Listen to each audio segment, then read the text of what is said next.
Exclusivo, revelações sobre o depoimento que acusa empresas de mídia de pagar propina a dirigentes do futebol. O terremoto que abalou o mundo da bola começou nos Estados Unidos. Entre as emissoras denunciadas está uma brasileira, a TV Globo. Ameaças de morte, um suicídio suspeito e um empresário que resolveu delatar os antigos parceiros em troca de redução de pena. Estes são apenas alguns dos ingredientes dessa história que mais parece ficção. Essa é a nossa reportagem da semana. De amigo íntimo dos principais dirigentes do futebol mundial, esse homem passou a testemunha-chave de acusação contra os antigos parceiros. Uma escolha arriscada que rendeu ao delator uma suposta ameaça de morte em pleno tribunal. O argentino Alejandro Burzaco foi dono de uma empresa de marketing esportivo de Buenos Aires, a torneios e competências, dona dos direitos de transmissão de campeonatos importantes, como a Libertadores e a Copa América. Nesta semana, o empresário confessou que o sucesso dos negócios dependia de farta distribuição de propinas, inclusive aos 3 sul-americanos que estão no banco dos réus nos Estados Unidos. São eles José Maria Marim, ex-presidente da CBF, a Confederação Brasileira de Futebol; Manuel Burga, ex-dirigente da Federação de Futebol do Peru; e o paraguaio Juan Ángel Napu, que foi vice-presidente da FIFA e presidente da Conmebol, a Confederação Sul-Americana de Futebol.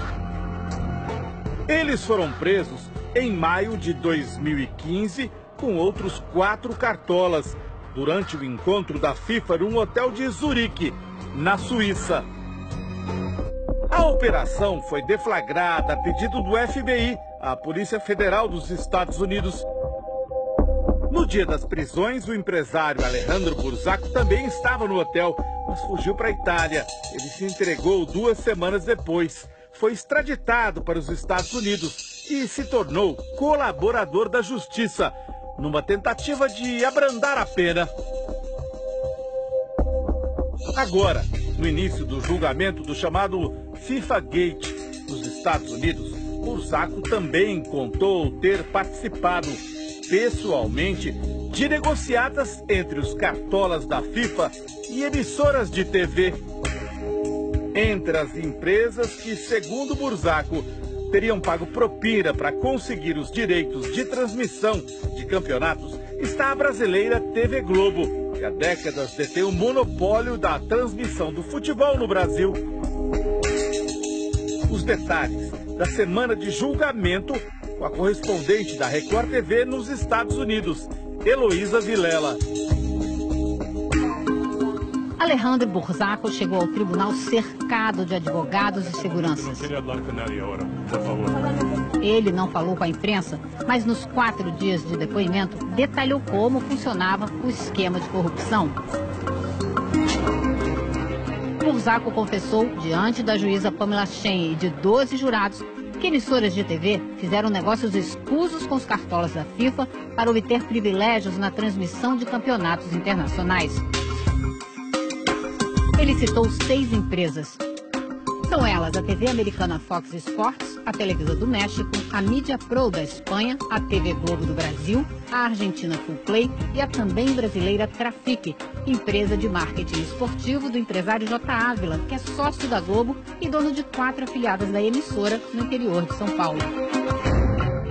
J. Ávila foi preso em 2014, fez acordo com a justiça americana e confessou ter participado do esquema de pagamento de propina. Já as demais empresas citadas por Burzaco negam as acusações. No 3º dia de julgamento, o empresário argentino citou a TV Globo nominalmente pelo menos 10 vezes e fez uma nova denúncia. Contou que a empresa dele, a Torneios, fechou uma parceria com a Globo e com a mexicana Televisa em 2013 para juntas negociarem com a FIFA a exclusividade dos direitos de transmissão das Copas do Mundo de 2026 e 2030. As três empresas teriam concordado em bancar 15 milhões de dólares em propinas, o equivalente a quase 49 milhões de reais, que teriam sido depositados na Suíça, numa conta indicada por outro argentino, Júlio Grondona, ex-vice-presidente da FIFA e responsável por cuidar dos direitos de transmissão para a América Latina. Burzaco também confessou que foi uma empresa controlada por ele, de nome TIT, baseada na Holanda, que recebeu dinheiro da Globo para repassar em propina. Numa situação normal, uma negociação do gênero acontece assim. A confederação que detém os direitos de transmissão do evento recebe as propostas das emissoras interessadas em comprá-lo. Deveria vencer, claro, a proposta da TV que pagar mais e que provar ter capacidade técnica para a transmissão. Esse especialista em direito civil explica que são contratos entre particulares, sem necessidade de uma licitação ou concorrência pública. Nos casos envolvendo a Globo, há indícios de que os campeonatos foram comprados abaixo do valor de mercado, dando margem ao pagamento de propina. Geralmente, os motivos que acabam norteando esse tipo de situação são motivos escusos que acabam, infelizmente, trazendo uma corrupção em termos de algum tipo de favorecimento para a pessoa que acaba comandando aquele processo decisório para a elaboração da relação contratual. Outro nome citado pelo delator argentino em Nova York foi o do ex-executivo da Globo, Marcelo Campos Pinto, que durante 2 décadas foi responsável pelas aquisições esportivas da emissora. Marcelo sempre foi íntimo dos dirigentes da CBF. Daqui a pouco, vamos falar mais sobre ele. Nesse edifício discreto, sem placa na porta, funciona a sede do FBI aqui em Nova York. A Polícia Federal Americana trabalhou junto com a Divisão de Investigação Criminal do Imposto de Renda durante 5 anos para levantar todas as informações sobre a corrupção na FIFA. Em 2015, o Departamento de Justiça aqui dos Estados Unidos indiciou 14 pessoas no escândalo, todos oficiais da FIFA e empresários de marketing ligados ao futebol. Mas o número de implicados continuou crescendo, já passou dos 30. E o trabalho dos agentes não parou por aí. Eles continuaram seguindo a trilha do dinheiro para ter um quadro completo da movimentação financeira que enriqueceu os cartolas. A sede da FIFA fica na Suíça, mas como pelo menos parte do dinheiro das propinas passou por bancos norte-americanos, daí a investigação também nos Estados Unidos. O país tem uma legislação específica para a lavagem de dinheiro. A grande razão da lavagem de dinheiro é o criminoso tentar esconder a origem ilícita daqueles fundos e, com isso, tentar esconder a prática da atividade ilícita, a prática do crime e, posteriormente, usufruir daquele valor, daquele lucro que ele obteve, né? Diferente de outros indiciados que assumiram a culpa e decidiram colaborar com a justiça, José Maria Marim se declarou inocente e decidiu enfrentar o julgamento. Ele é acusado de fraude, extorsão, lavagem de dinheiro e enriquecimento ilícito, ou seja, desviou para si dinheiro que deveria ser investido no futebol mundial. O delator Alejandro Burzaco informou quanto teria repassado de propina para cada um dos acusados. 4 milhões e meio de dólares para o paraguaio Naput, 3 milhões e 600 mil dólares para o peruano Burga e 2 milhões e 700 mil dólares para Marim. O empresário também descreveu um encontro que teve em Londres em 2013 com Marim e o atual presidente da CBF, Marco Polo Del Nero. Segundo Burzaco, na ocasião, os 2 brasileiros, apelidados por ele de siameses, tamanha proximidade, teriam cobrado o pagamento de 2 milhões de dólares pendentes, propina de contratos das Copas Libertadores e Sul-Americana de anos anteriores.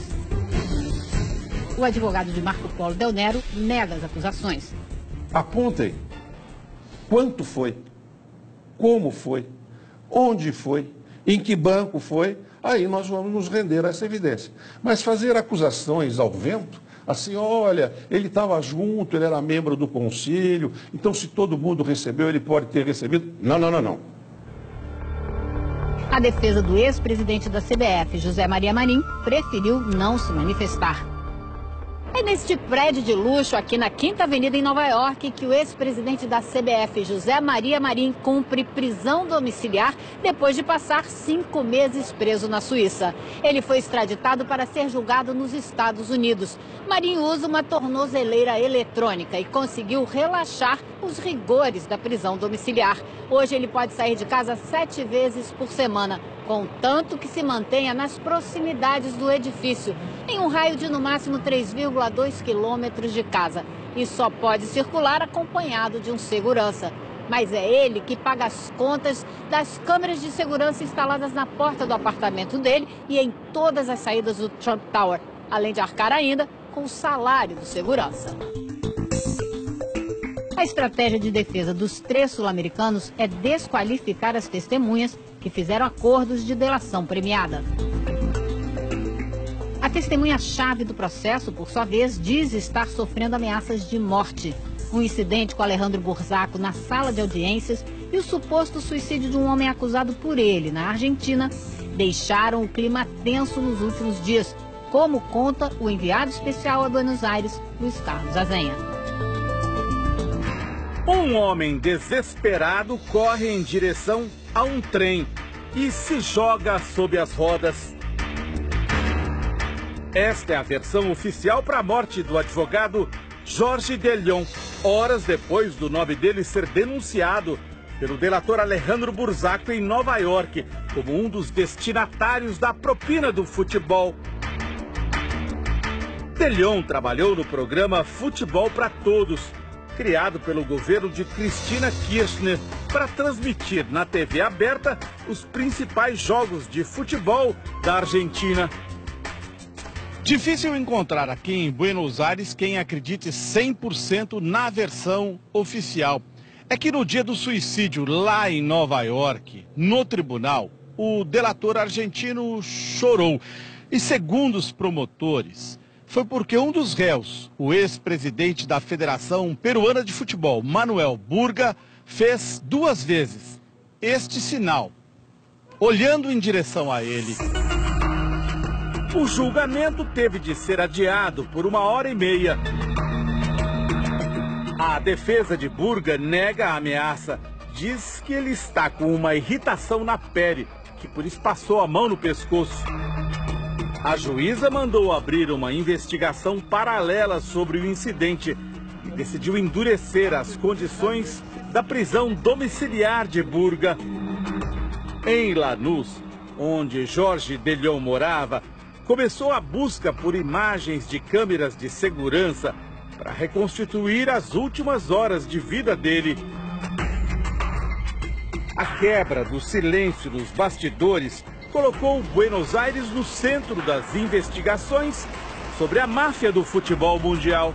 Aqui, durante mais de 2 décadas, reinou um afilhado de João Avelange, que acumulou ao mesmo tempo a Federação Nacional de Futebol, foi vice-presidente da FIFA e comandava as finanças e a venda de direitos de transmissão na entidade. Dom Julio Grondona fez parceria com a empresa Torneios e Competências, onde operava o agora delator Alejandro Burzaco. Burzaco contou que um importante aliado de Grondona no esquema era Ricardo Teixeira, que foi presidente da Confederação Brasileira de Futebol de 1989 a 2012. Segundo ele, Teixeira tinha tratamento de chefe de Estado quando desembarcava no Paraguai, sede da Confederação Sul-Americana. Assim que o avião dele pousava, carros de luxo entravam na pista para buscar Teixeira. O brasileiro não passava pela alfândega, nem pela imigração, pois alguém sempre cuidava de tudo. O suborno pago a Teixeira por direitos de transmissão de cada Copa América era de 2 milhões de dólares. O cartola brasileiro pedia a Burzaco remessas de propina para lugares nunca antes vistos no esquema: Oriente Médio, Ásia, Andorra na Europa, e sempre em nome de chineses ou de pessoas da região. A partir do momento que você cria uma estrutura para esconder, envolvendo um paraíso fiscal, que muitas vezes possibilita o anonimato, né? Muitas vezes contas em nome de terceiros, contas em nome de empresas criadas apenas para fazer essas transações, isso tudo facilita a lavagem e dificulta o rastreamento. Entre os milhões que Burzaco confessou ter pago em propinas, a fatia maior foi para Julio Grondona, chamado pelo empresário de o Papa. Quando Grondona morreu, em julho de 2014, aconteceu uma cena que um jornal argentino descreveu como digna da máfia. Em pleno velório, um grupo de cartolas discutiu como se daria a divisão da herança do esquema criminoso. Este jornalista investigativo espera novas revelações. Ele conta que já está aberta na Argentina uma investigação contra 18 pessoas, a partir das denúncias feitas por Alejandro Burzaco em Nova York. Pelo que ele revelou até agora, os cartolas se hospedavam em hotéis luxuosos. Neste, no centro de Buenos Aires, usavam uma passagem exclusiva para um dos restaurantes mais elegantes da cidade. Era sempre assim, em restaurantes caros, bebendo do bom e do melhor, os cartolas faziam os acertos com as emissoras de TV interessadas em exclusividade ou em barrar concorrentes. Segundo o delator, era nesse contexto que agia um poderoso personagem dos bastidores do futebol brasileiro, Marcelo Campos Pinto, executivo de esportes da Globo. Durante 2 décadas, ele teve uma relação íntima com Ricardo Teixeira, que se tornou presidente da CBF por ser genro de João Avelange, presidente da FIFA. Nesta foto da Copa América na Argentina em 2011, aparecem Teixeira, Marcelo Campos Pinto, o sócio da Globo J. Ávila, dono da Trafic, e seu subordinado Júlio Maris. Neste período, a Globo controlou os direitos de transmissão do futebol praticamente sem concorrência. Quando Ricardo Teixeira foi afastado da FIFA e deixou a CBF em 2012, acusado de receber milhões de dólares em dinheiro sujo, uma troca de e-mails demonstra que Campos Pinto teve dificuldades no relacionamento com o substituto José Maria Marim. As mensagens, obtidas numa operação policial, foram divulgadas no relatório paralelo de uma CPI do futebol. Uma delas reflete uma aparente desavença sobre um contrato de transmissão da Série C do Brasileirão. Marco Polo Del Nero, que ainda não havia assumido a CBF, escreveu a Marcelo Campos Pinto: "Caro Marcelo, peço ao amigo paciência nas ações do presidente Marim, no qual, modestamente, estamos colaborando. É certo que o mesmo cumprirá todas as ações decididas pelo presidente Ricardo Teixeira. Sabemos quanto é importante o relacionamento positivo entre a CBF e a Globo." Campos Pinto, o homem forte da emissora, respondeu: "Meu querido e prezado amigo, presidente Marco Polo, às vezes a gente está num mau dia e se precipita. Foi o que aconteceu comigo. O nosso presidente Marim está indo maravilhosamente bem. Conte sempre comigo em qualquer situação." Logo, o executivo da Globo se acertou com os novos dirigentes da CBF. Uma das decisões tomadas aqui em Buenos Aires, segundo o delator, na presença do representante da Globo, Marcelo Campos Pinto, foi de que as propinas antes pagas a Ricardo Teixeira passariam a ser divididas entre os sucessores dele, José Maria Marim e Marco Polo Del Nero.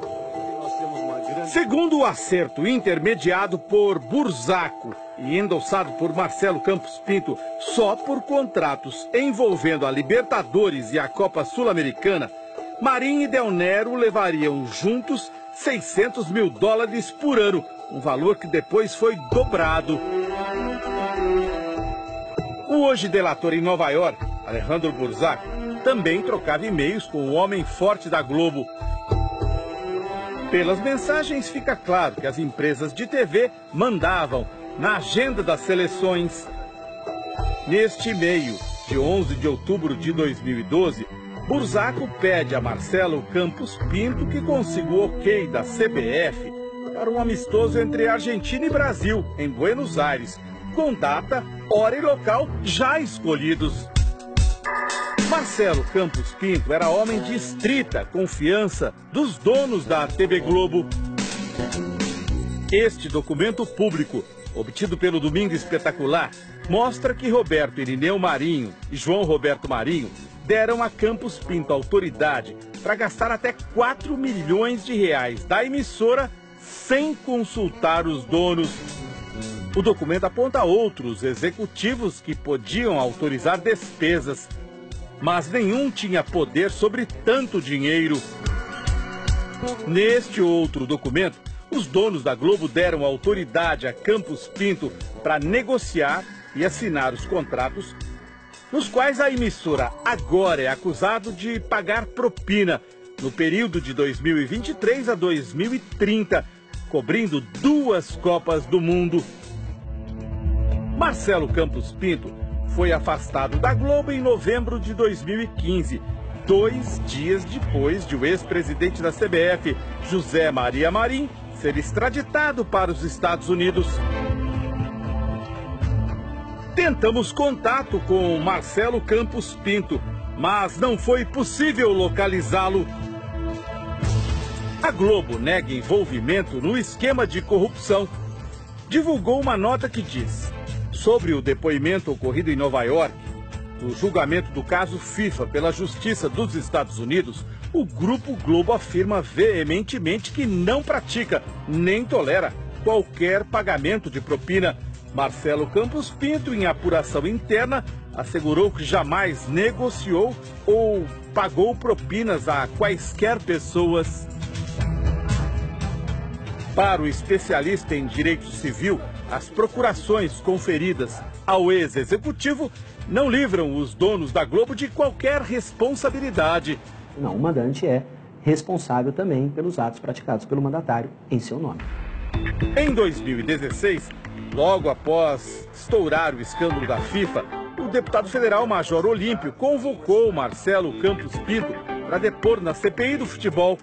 Para o parlamentar, houve uma manobra por parte dos colegas da Câmara para evitar que o ex-diretor da Globo e nomes do alto escalão da CBF fossem ouvidos.